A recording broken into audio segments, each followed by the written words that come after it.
السلام علیکم ورحمۃ اللہ وبرکاتہ۔ دوستو، آج ہم پھر آپ حضرات کے لیے لے کر حاضر ہوئے ہیں قاری حنیف ملتانی رحمۃ اللہ علیہ کا بیان۔ اس بیان کا عنوان ہے حضور خرگوش کیوں نہیں کھاتے تھے۔ بہت خوبصورت بیان ہے۔ آپ حضرات سے گزارش ہے اس بیان کو آخر تک سنتے رہیے۔ بیان اچھا لگے تو ویڈیو کو لائک کرے اور ہمارے چینل پر نئے ہو تو ہمارے چینل حافظ شاہان ریئیکشن کو بھی سبسکرائب کرے۔ جزاک اللہ۔ تو چلیے آج کا یہ بیان شروع کرتے ہیں۔ کیوں مسلمان کا یہ یقین ہے کہ اسی پہ زندہ رہنا اور اسی پہ مرنا، اسی میں کامیابی ہے۔ ہم سب کی یہ تمنا ہے کہ مرتے وقت بھی آدمی کے منہ سے یہی نکلے، لا الہ الا اللہ محمد الرسول اللہ صلی اللہ علیہ وسلم۔ زندگی تو زندگی، مرتے وقت سب کی یہ آرزو ہے اور تمام لوگوں کی یہ حسرتیں ہیں کہ مرتے وقت قرآن کی تلاوت نصیب ہو، مرتے وقت کلمہ طیبہ نصیب ہو، اللہ کا نام میری زبان پہ ہو جب میرا آخری وقت آئے۔ تو جب آخری وقت کی یہ تمنا اور حسرت اور آرزو ہے مسلمان کی، تو وہ زندگی میں اپنے سامنے اسلام کے خلاف کسی کفر کو کیسے گوارا کر سکتا ہے؟ بالخصوص وہ آدمی اور وہ مسلمان جو رازق اللہ کو سمجھتا ہے۔ بنیادی بات ایمان میں یہ داخل ہے کہ خدا کے سوا کسی کو رازق نہ سمجھے، کہ میرا رازق خدا ہے۔ جب بھی کسی نے خدا کے سوا کسی بندے کو اپنا رازق سمجھا، اس نے مار کھائی کہ اگر میں ایسا نہ کروں گا تو میرا فلاں کام نہیں بن سکے گا، میری نوکری چلی جائے گی، میرے بچوں کی روزی بند ہو جائے گی۔ اس کا مطلب یہ ہوا کہ وہ بادشاہ کی دی ہوئی روزی کھاتا ہے، خدا کی دی ہوئی نہیں کھاتا۔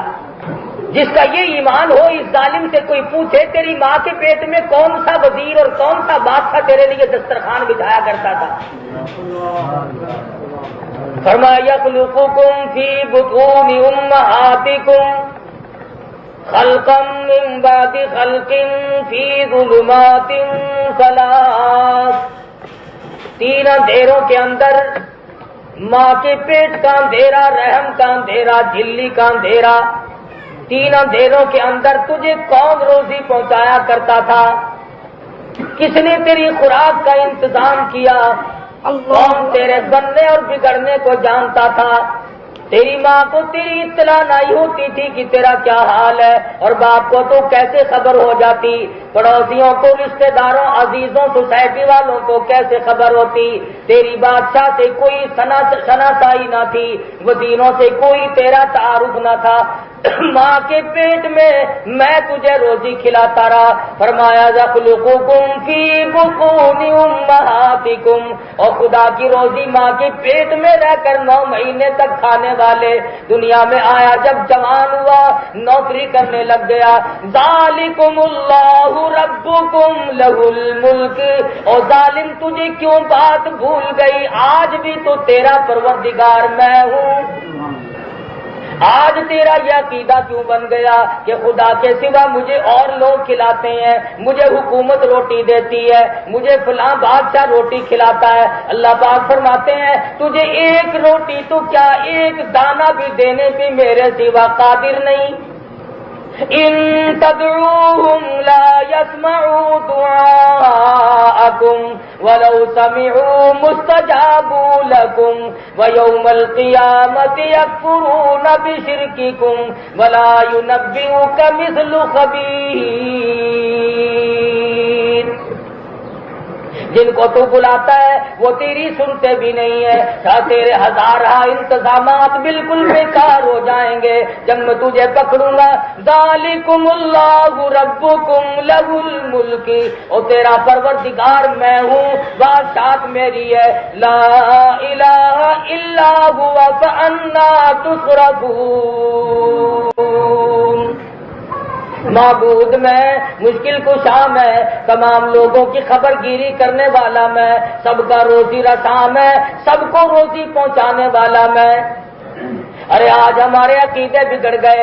آج مسلمان خدا کو چھوڑ کر اوروں کو اپنا رازق سمجھتا ہے، ان کے کہنے پہ ظلم کرتا ہے اور ڈرتا نہیں۔ قیامت میں یوں کہنے سے تو ہرگز کام نہیں چلے گا۔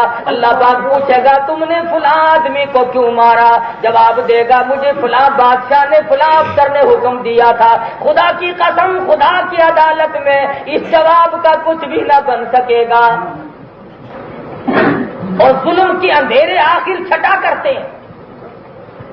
علامہ فخر الدین رازی رحمت اللہ علیہ تفسیر کبیر میں بادشاہ نوشیروان کا واقعہ لکھتے ہیں.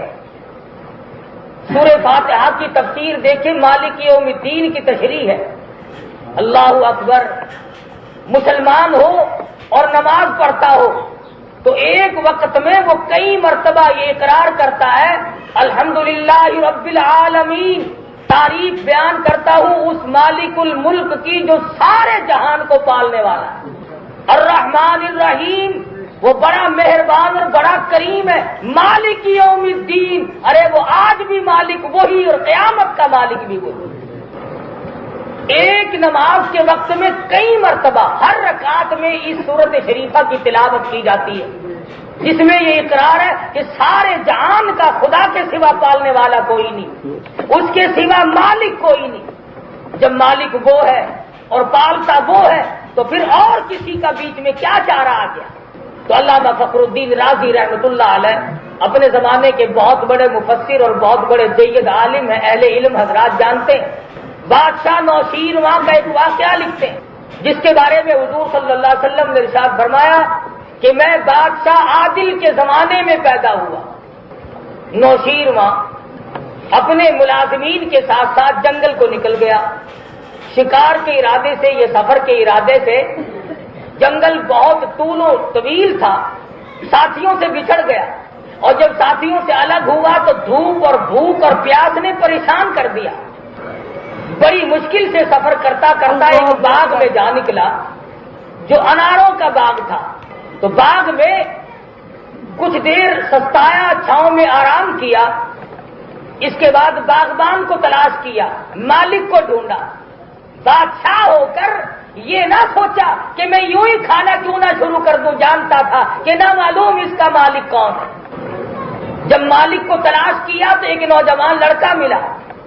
اس کو کہا کہ میں مسافر ہوں، مجھے پیاس بڑی لگی ہے. اس نے کہا اچھا. وہ ایک انار توڑ کے لایا اور اس نے اس کے سامنے انار کے دانے کو نچوڑنا شروع کیا. عرق نکالا تو گلاس بھر گیا ایک انار سے. اور جب بادشاہ نے پیا تو بڑا لذیذ اور بڑا ذائقے دار اور بڑا ہی میٹھا اور بہت ہی خوش ذائقہ. تو گلاس پیتے ہی بادشاہ کے دل میں یہ بات آئی کہ ہمارے محل میں، ہمارے گھر میں تو ایسے انار کبھی بھی نہیں آئے. یہ دیہات کے رہنے والے ایسے ایسے انار کھاتے ہیں. یہ باغ تو ہمیں چھین لینا چاہیے، ہمیں اس باغ کو قومی ملکیت میں لے لینا چاہیے. نام قومی ملکیت کا ہوگا، کھائیں گے ہمارے. قوم کو کون دیتا ہے؟ اگر قوم کو کچھ ملتا تو ملک کا یہ حال ہوتا جو آج مشرق سے مغرب تک بنا ہوا ہے. اور پھر کہتے ہیں کہ عوام ہماری ساتھ ہے. تو یہ جتنے مار کھا رہے ہیں یہ سارے خواص ہیں، یہ سارے خواص ہیں. بس عوام تم ہو جو سرکار کی دم ہاتھ میں پکڑے ہوئے ہے، جو گورنمنٹ کا ملازم ہے وہ عوام ہے. اور یہ 6-7 کروڑ کی آبادی سارے کے سارے خواص ہیں. بادشاہ کے دل میں یہ بات آئی کہ میں اس باغ کو غصب کر لوں گا. ایسے اچھے اچھے انار کھاتے ہیں یہ لوگ. کچھ دیر بیٹھا، یعنی احسان کا بدلہ دیکھیے. اس نے خدمت کی، پانی کے بجائے انار کا پانی نکال کر رس نکال کے پلایا. اور اندر سے کیا شکریہ نکلا ہے، وہ پانی بھی پلا سکتا تھا.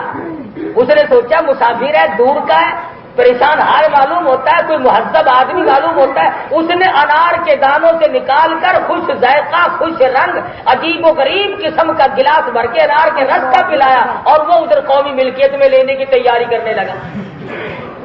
کچھ دیر کے بعد کہنے لگا کہ بلے لڑکے، ساری عمر میں ہماری تیری پہلی ملاقات ہے اور بہت ممکن ہے کہ آخری بھی ہو. ایک گلاس ہمیں اور پلا دے. اس لڑکے نے جہاں سے وہ پہلا انار توڑا تھا اسی شاخ سے، اسی ٹہنی سے ایک اور انار کا دانہ توڑا اور اسی کے سامنے نچوڑا. تو گلاس تو کیا بھرنا تھا، چوتھائی بھی نہ بھرا، چوتھائی گلاس نہ بھرا. اور جب پی کے دیکھا تو لذت بھی ختم، ذائقہ بھی ختم، مٹھاس بھی ختم، تمام چیزیں برباد ہو. بادشاہ کہنے لگا رے نوجوان ٹھگی شروع کر دی.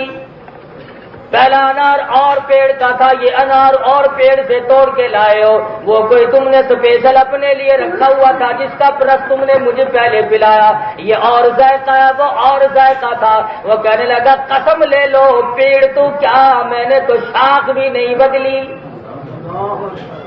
اسی باغ کا انار ہے اور اسی ٹہنی کا انار ہے، یہ ذائقہ کیوں ختم ہو گیا، پھر یہ خوشبو کیوں برباد ہو گئی، پھر یہ لذت کیوں برباد ہو گئی، پھر یہ رس اتنا تھوڑا کیوں نکلا؟ اس وقت بھی ایک انار کے دانے میں سے گلاس بھر گیا تھا، اب یہ چوتھائی گلاس بھی پر نہیں ہوا، یہ ساری چیزیں کیسے ختم ہو گئی؟ نوجوان لڑکا مسکرا کر کے کہنے لگا اور تو مجھے پتا نہیں، عالم الغیب خدا کی ذات ہے، اتنا مجھے معلوم ہوتا ہے کہ اس ملک کے بادشاہ نے ظلم کا ارادہ کر لیا ہے۔ ارے نوجوان پھر کیا ہوا؟ اس نے اگر ظلم کا ارادہ کیا تو باغ میں کیوں آ کر کے خرابی مچ گئی؟ نوجوان کہنے لگا ظلم کا اندھیرا، ظلم کا دھواں اتنا شدید ہوتا ہے، ابھی اس نے ارادہ کیا، اس کے دل کا ارادہ نکلا، باہر ہوا میں آیا اور باغ میں پہنچا، تنے تنے میں پہنچا، پتے پتے میں پہنچا، دانے دانے میں پہنچا، ارے ظلم کے اثرات دانے دانے تک پہنچ گئے، لذت بھی ختم ہو گئی، برکت بھی ختم ہو گئی، ذائقہ بھی برباد ہو گیا، مٹھاس بھی ختم ہو گیا، ظلم کا ارادہ کرتے ہی سارے جان میں فساد آ گیا۔ بادشاہ نے اپنے دل میں بڑی شرمندگی محسوس کی، انسان تھا، سوچا فوراً اللہ کی حضور میں رویا الہ العالمین، آئندہ ایسا ارادہ بھی کبھی نہ کروں گا، ابھی تو میں نے ارادہ کیا ہے، ظلم کر گزروں گا تو کیا بنے گی، عوام کے ساتھ کیا ہوگا، خواص کا کیا بنے گا، ملک کا کیا بنے گا، آدمیوں پہ کیا حالات طاری ہوں گے، یہ تو درخت ہے، یہ تو پیڑوں کا معاملہ ہے، یہ تو باغ کا معاملہ ہے، انار کے دانے دانے میں میرے ظلم کا اثر جا پہنچا، ابھی تو میں نے کیا بھی نہیں، ارادے کا اثر یہ ہے جب کر گزروں گا تو کیا بنے گی، اس وقت کیا ہوگا جب میں ظلم پورا کر گزروں گا، ابھی تو ارادہ صرف کیا میں نے، ظلم کے لیے کسی کو حکم بھی نہیں دیا۔ بادشاہ بڑا پشیمان ہوا اور بڑا رویا اور توبہ کی، آئندہ ایسا ارادہ بھی کبھی نہیں کروں گا۔ جب ارادے سے اتنی تباہی مچتی ہے، اس قدر بربادی آتی ہے، تو ظلم کرنے کے بعد کیا حالات رونما ہوں گے، ان سے بچنے کے لیے میں ایسا ارادہ بھی کبھی نہیں کروں گا۔ ہمیشہ ہمیشہ کے لیے دائمی توبہ کی، اللہ کی حضور میں عاجزی کی، رویا، استغفار کی، اور کافی دیر کے بعد پھر نوجوان کے پاس گیا اور کہنے لگا لو اب میرا روانگی کا وقت آ گیا، اب میں تجھ سے رخصت ہونا چاہتا ہوں، اگر تیری طبیعت اجازت دے مہربانی کر سکتے ہو تو ایک انار نچوڑ کے اور پلا دو، اگر تیری طبیعت اجازت دے۔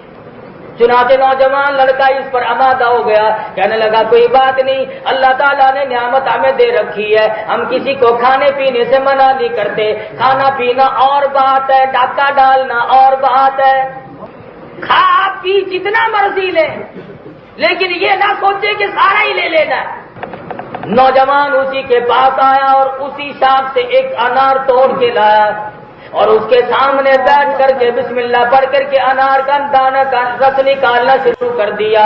پہلے انار میں گلاس بھر گیا تھا، دوسرے انار میں چوتھائی بھرا تھا، اب انار جو توڑ کے لایا گلاس بھر کر کے بھی ابھی انار کے دانے باقی ہیں کہ گلاس رس میں پورا ہو گیا، گلاس پورا بھر گیا پانی کا، لذت بھی عجیب و غریب قسم کی، خوشبو بھی، رنگت بھی، ساری چیزیں اور آئی، اور دوسرے سے اچھا تو ہونا ہی تھا، اس پہلے سے بھی اچھا۔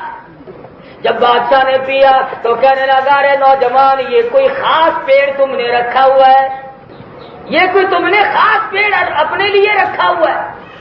وہ کہنے لگا مجھ سے قسم لے لو میں نے باغ تو کیا، پیڑ تو کیا، درخت تو کیا، میں نے تو ٹہنی اور شاخ بھی نہیں تبدیل کی، اسی شاخ سے لایا ہوں جس سے پہلے لایا تھا، تینوں انار ایک جگہ کے ہیں، تو بادشاہ حیران ہو کر کے کہنے لگا پہلے انار کا ذائقہ ایسا ایسا تھا اور دوسرے انار میں سے پانی بھی نہیں نکلا، رنگت بھی ختم ہو گئی، ذائقہ بھی برباد ہو گیا، لذت بھی ختم ہو گئی، اور پھر تیسرے انار میں اور خوشبو عجیب و غریب قسم کی پیدا ہو گئی، لذت بھی عجیب آئی، چاشنی بھی بڑی عجیب ہے، پانی بھی زیادہ نکلا، اس کی کیا وجہ ہے؟ نوجوان مسکرا کر کے کہنے لگا اور تو مجھے پتا نہیں، یوں معلوم ہوتا ہے کہ اس ملک کے بادشاہ نے ظلم سے توبہ کر لی ہے۔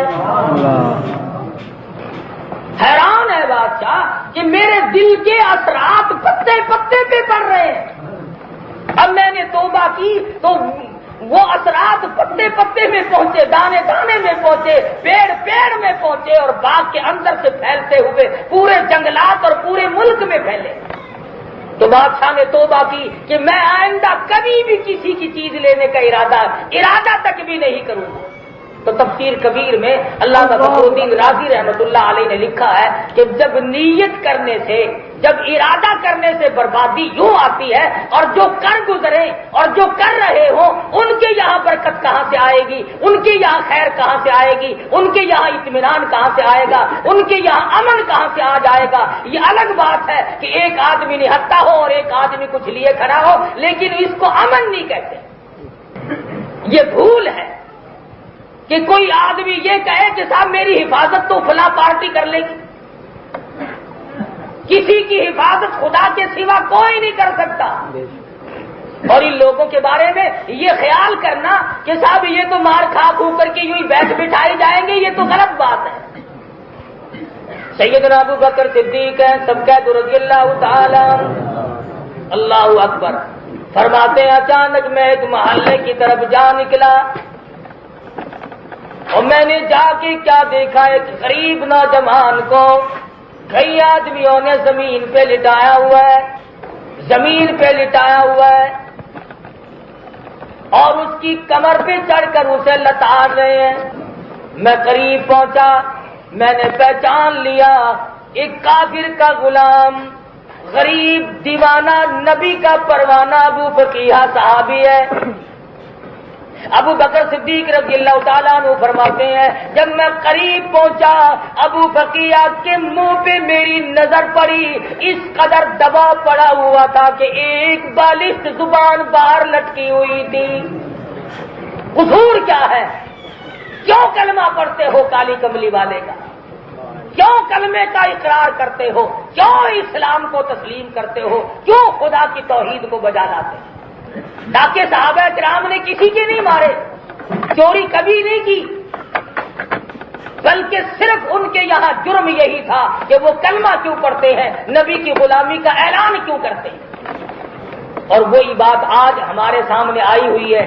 ایک طرف اشتراکیت کو لایا جاتا ہے، ایک طرف لینن اور کار مارکس اور موزے تنگ جیسے کافروں کے قانون کو لایا جاتا ہے، اور ایک طرف محمد عربی صلی اللہ علیہ وسلم کے اسلام اور قرآن کو نافذ کرنے کی کوشش ہو رہی ہے۔ ہم خدا کو خدا مانتے ہیں اور یہ روس اور چائنا کے سوشلزم کے بڑے بڑے گدوں کو خدا مانتے ہیں۔ ہم خدا کی مخلوق میں سے کسی کا بنایا ہوا قانون بھی خدا کا قانون کے مقابلے میں ہرگز اسے جگہ دینے کے لیے تیار ہے۔ اور جو تجربہ یہ اب کر رہے ہیں مسلمانوں کے 1400 سال میں ہزاروں لاکھوں مرتبہ تجربے ہو چکے ہیں، لاکھوں مرتبہ۔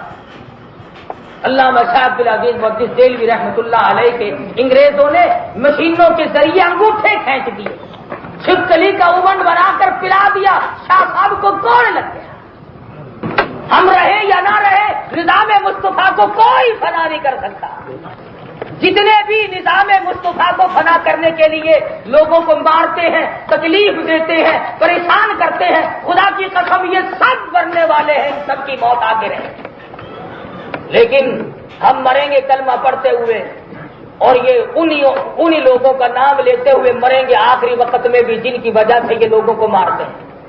خدا جب حساب و کتاب مانگے گا، اللہ پوچھے گا جب دنیا سے چلے تو کیا کر رہے تھے؟ کوئی ایک کہے گا میں کلمہ پڑھ رہا تھا، دوسرا کہے گا میں کلمہ پڑھنے والے کے اوپر لاٹھیاں برسا رہا تھا۔ صدیق اکبر رضی اللہ تعالیٰ عنہ فرماتے ہیں میں نے دیکھا کہ اچانک اس قدر ایک مسلمان کو مار پڑ رہی ہے، میں نے ان ظالموں سے کہا نہ مارو. ظالم کی یہ بڑی عادت ہے، اسے جتنا کوئی یوں کہے نا کہ نہ مار، وہ اور کرتا ہے، مستی میں آ جاتا ہے. اب جتنے بھی علماء، صلحاء، بزرگان دین، اللہ والے، سمجھدار، حاجی، نمازی، غازی، سب یہ بتلا رہے ہیں کہ پرامن تحریک ہے، پرامن مطالبات ہیں، لیکن جان بوجھ کر جتنا منع کرتے ہیں اتنے ہی اس میں رفڑ بازی بھی چاہتے ہیں. میں یہ سمجھنے سے قاصر ہوں کہ اسلام آنے میں اور نظام مصطفیٰ کے نافذ ہونے میں انہیں کیا تکلیف ہے. اگر قرآن کے دشمن ہو تو اعلان کرو سیدھا سیدھا کہ ہمیں قرآن پجارے نہیں آتا، اسلام نہیں آتا، نبی کی نبوت ہمیں راس نہیں آتی، خدا کی توحید ہمیں راس نہیں آتی، کھلے اعلان کرو. پھر یہ منافقت کیسی ہے؟ سیدنا ابو بکر صدیق رضی اللہ تعالیٰ عنہ فرماتے میں نے منع کیا نہ مارو، غریب آدمی ہے، مسکین ہے، نہ مارو. انہوں نے کہا غریب کو مارنے میں تو مزہ آتا ہے، تکڑا کم مار کھاتا ہے، تکڑا کم مار کھاتا ہے. مار تو کھائے گا ہمیشہ غریب، مار کھائے گا کمزور، مار کھائے گا مسکین، لیکن اس وقت تک جب تک کہ اس کا خالق و مالک اس کا ساتھ نہ دے، اور جب وہ ساتھ دے گا تو پھر اس کا مقابل دشمن جو ہے وہ مرا مرایا. سیدنا ابوبکر صدیق رضی اللہ تعالیٰ عنہ فرماتے میں نے تو منع کیا کہ نہ مارو، غریب ہے. وہ اور مستی میں آ گئے. ابو بقیہ کی کمر پہ پشت پہ چھلانگیں لگانی شروع کر دی. فرماتے ہیں میں بالکل قریب کھڑا تھا، نزدیک تھا، اچانک میرے کانوں میں ابو بقیہ کی پسلیاں کڑاک کڑاک کر کے ٹوٹنے کی آواز آنے لگی. صحابی کی پسلیاں توڑ دی. جرم کیا ہے؟ کلمہ کیوں پڑھتا ہے؟ امام الانبیاء کی غلامی کیوں اختیار کی ہے؟ کالی کملی والے کا غلام کیوں بنا؟ قرآن پر ایمان کیوں لایا؟ اللہ کی توحید پہ ایمان کیوں لایا؟ انہوں نے بھی یہ اتہام الزام نہیں دیا کہ ہماری چوری کی ہے، ہمارا کوئی نقصان کیا ہے. ابو بکر نے پوچھا لوگوں کیوں مارتے ہو؟ کہنے لگے جب تک یہ کلمے کا انکار نہ کرے اسی طرح سے مار کھانی پڑے گی. ابو بکر صدیق رضی اللہ تعالیٰ عنہ فرماتے ہیں میں دیکھ نہ سکا، میں سہ نہ سکا. میں نے اسی وقت انہیں کہا نیچے اتر جاؤ، ظالمو تمہارا غلام ہے، سودا کر لو میں خرید لوں گا. کہنے لگے ہاں یہ بات ممکن ہے کہ ہو جائے، لیکن یوں ہی چھوڑ دینا، دو راستوں کے سوا تیسرا کوئی نہیں، یا تو یہ جان سے مر جائے یا کلمے کا انکار کرے.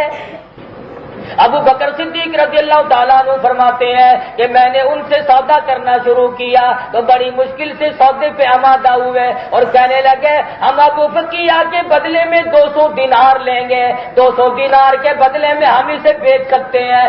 ابو بکر صدیق رضی اللہ تعالیٰ عنہ فرماتے ہیں اس وقت ہمارے لیے اتنی بڑی دولت تھی 200 دینار کہ ہاتھ نہیں آیا کرتے تھے. بڑی مشکل سے میں نے کہا چلو ابو بقیہ کو میں 200 دینار میں ہی خرید لیتا ہوں.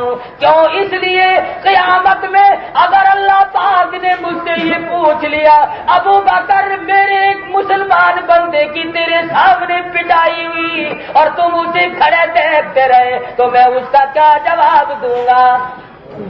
میرے پاس اس وقت کیا جواب ہوگا؟ دن دولت اپنی جگہ پہ رہ جائیں گے. خدا بند عالم نے اگر اسی بندے کی وجہ سے مجھے پکڑ لیا تو میں ہمیشہ ہمیشہ کے لیے مارا جاؤں گا.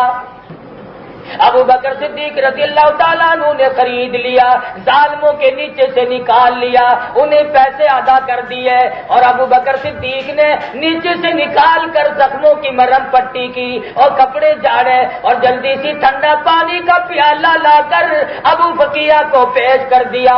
ابو بقیہ بڑی مار پڑی ہے، کلمے کی وجہ سے بڑی مصیبتوں کا سامنا کرنا پڑا، بڑی پیاس لگی ہے، حلق خشک ہو گیا، ایک بالش کے قریب زبان باہر لٹکی ہوئی میں نے دیکھی.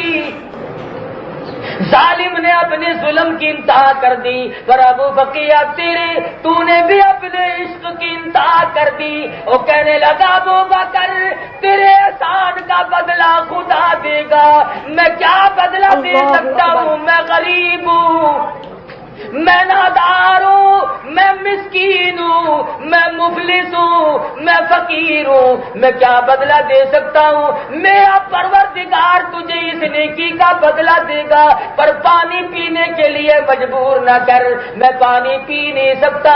ابو بکر فرمانے لگے کیوں؟ ارے حالت خشک ہے، پیاس لگی ہے، اتنی مار پڑی ہے، 2-4 گھونٹ پانی کے پی لے۔ ابو بقیہ فرمانے لگے ابو بکر جانتے ہو کس وجہ سے مجھ پہ مار پڑی ہے، کیوں مجھے مارا گیا ہے؟ میں سرکار مدینہ کا غلام ہوں، یہی میرا قصور ہے، یہی میرا جرم ہے۔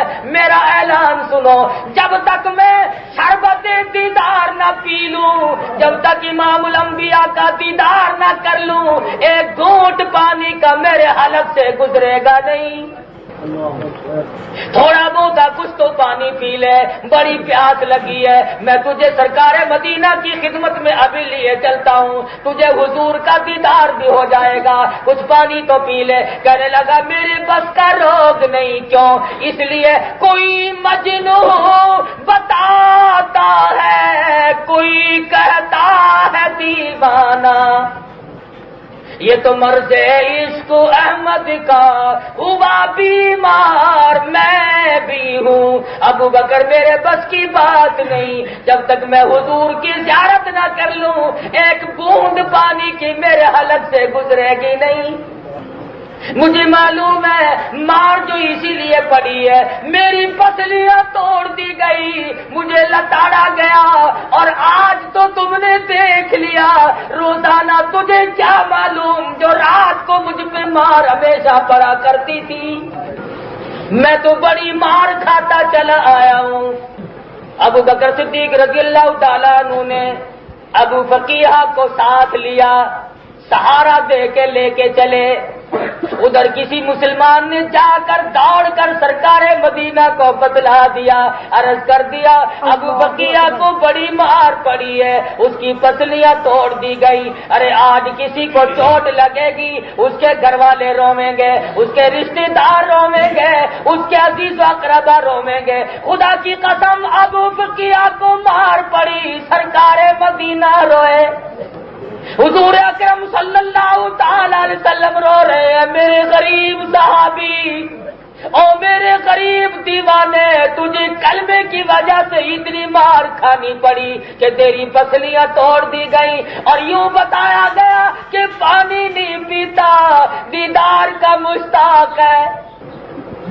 حضور انور صلی اللہ تعالی علیہ وسلم انتظار فرما رہے ہیں، ابو بقیہ کو لے کر آئیں گے، اپنے گھر سے باہر تشریف لے آئے۔ قربان جاؤں سرکار مدینہ کے ان غلاموں پہ جو حضور صلی اللہ تعالی علیہ وسلم دیدار کرانے کے لیے تشریف لائے۔ ارے ہمارا تو عقیدہ ہے آج نظام مصطفیٰ صلی اللہ علیہ وسلم کے لیے جو لوگ شہید ہو گئے، خدا کی قسم میرا ایمان ہے ان کی روحوں کا استقبال سرکار مدینہ نے فرمایا، امام الانبیاء نے ان کا استقبال کیا۔ تو میری وجہ سے کوئی زمین کی وجہ سے مرا ہوگا، کوئی نہری پانی کی وجہ سے مرا ہوگا، کوئی کسی عورت کے عشق میں مرے گا، کوئی روپے پیسے کے جھگڑے میں مرے گا۔ ارے کتنا خوش نصیب ہوگا وہ شہید جس کی روح کو نکلتے ہی سرکار مدینہ کا دیدار ہو اور حضور فرمائے آ جا تو میرا ہے میں تیرا ہوں۔ ابو بقیہ رضی اللہ تعالیٰ عنہ کو آہستہ آہستہ ابو بکر لے آئے۔ سرکار مدینہ صلی اللہ تعالی علیہ وسلم نے ابو بقیہ کو سینے سے لگا لیا، رحمت والا ہاتھ پھیرا، پاس بٹھا لیا، فرمایا ابو بقیہ میں نے سنا ہے بڑی مار پڑی ہے، پسلیاں توڑ دی گئی۔ ابو بقیہ عرض کرنے لگے میرے آقا ٹھیک ہے، جو کچھ میرے مقدر میں تھا وہ بن گیا، پر اتنا تو میں بھی جانتا ہوں بہشت سستی کوئی نہیں، اتنا مجھے بھی معلوم ہے کہ جنت سستی نہیں، ایسو آرام کرتے کرتے حرام کھانے والوں کو بہشت کی ہوا نصیب نہیں ہو سکتی۔ سرکار مدینہ صلی اللہ تعالی علیہ وسلم نے فوراً ارشاد فرمایا ابو بقیہ میں نے سنا ہے پانی نہیں پیا، جی حضور نہیں پیا. فرمایا اب کیوں نہیں پیا؟ عرض کیا اس وقت میں پانی پیتا تو میرے منہ میں صرف پانی جاتا اور میری پیاس بجھتی. اب رحمت والے ہاتھ ہوں گے، میرا منہ ہوگا، مجھے یہیں بیٹھے بیٹھے حوض کوثر کا مزہ آئے گا، مجھے یہاں حوض کوثر کا مزہ ملے گا، میں یہاں پانی پیوں. سرکار مدینہ صلی اللہ علیہ وسلم نے رحمت والے ہاتھ سے پانی کا پیالہ اٹھایا اور ابو بقیہ نے یوں ہاتھ بڑھایا پیالہ لینے کے لیے. فرمایا ابو بقیہ ٹھہر جا، جب تم نے پیا ہی نہیں اور میرے ہاتھ سے پینا ہے تو اب میں اپنے ہاتھ سے ہی تجھے خود پلاؤں گا. سرکار نے رحمت والے ہاتھ سے ابو بقیہ کے منہ کو پانی کا پیالہ لگایا. ابو بقیہ نے رج رج کے پانی پیا اور کہنے لگا کیوں نہ پیوں، آج مجھے جنت کا مزہ آیا، آج مجھے حوض کوثر کا مزہ آیا. کیوں میرا یقین ہے ساقی کوثر چشم فیضا ابر نوازش لطف بداما رحمت حق کی بارش پہ ہم صلی اللہ علیہ وسلم. میں تو جس وقت پانی پی رہا تھا تو مجھے تو حوض کوثر کا مزہ یہی آ گیا. سرکار مدینہ نے دعا فرمائی، جلدی صحت یاب بھی ہو گئے. تو دونوں چیزیں اللہ تبارک و تعالیٰ نے عام نہیں کر دی کہ دنیا میں بھی ایسے عشرت کرو اور آرام کرو اور آخرت کی نعمتوں سے. دوستو اگر آپ حضرات کو ہمارا یہ بیان اچھا لگا ہو تو ہمارے چینل حافظ شاہ ریئیکشن کو بھی سبسکرائب کریں. السلام علیکم ورحمۃ اللہ وبرکاتہ.